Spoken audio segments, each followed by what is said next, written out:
খাবো। হ্যাঁ এটা চন্দন নাকি? হ্যাঁ হ্যাঁ চন্দন আর দই একসঙ্গে আছে তো। দই আমি তো কপালে দিচ্ছে। এটা একটু খেয়ে নিস। আগে আগে নাতিনতে দাও। নে। রং নাম্বার করে দিও না, গোলমাল হয়ে যাবে। হ্যাঁ একবার করে দিবি, নাতিনতে একবার দাও করে তো। দিলেই হবে। একবারই দাও। আমি তো- ওটা বোধহয় ইয়ের মতো হয়েছে, কৃষ্ণ ঠাকুরের সেই ইয়ের মতো। দেখ তিলক সুন্দর হয়ে হয়েছে, দিয়েছে। পুরো তিলক হয়েছে। দেখো বাবাকে সুন্দর আর কি দেবো দেখো ধান দাও, দিয়ে দাও। দাও। বাবা এবার নিচ দিয়ে একটু ইয়ে করে দাও বাবা, ওই নাকের ওখানে যেটা টেনে দেয় না ওটা দিয়ে দাও। না না না দাদা এরকম ভাবে পিঁপড়ে এসে তোকে উড়িয়ে নিয়ে চলে যাবে কিন্তু। এই দাও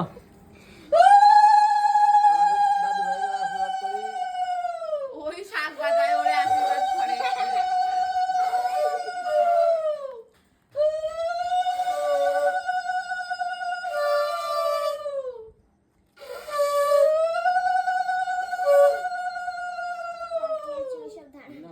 এই যে নাও এটা করে একটু একটু প্রদীপের ছাড়টাও একবার করে। প্রদীপের সেট কোন আছে প্রদীপের এটাতেই? দাও না তুমি ওই হাতে দাও।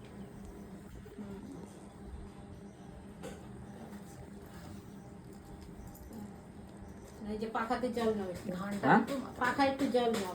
জল নিয়ে ওগুলো আমাদের না দিতে হবে না দিতে হবে, আরে এদিকে দিতে আসুন হয়। এদিকে আসুন দেখি। এটা নাও ধরো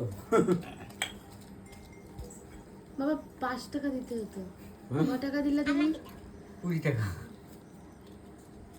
500 টাকা দিলা, কেন দিলা?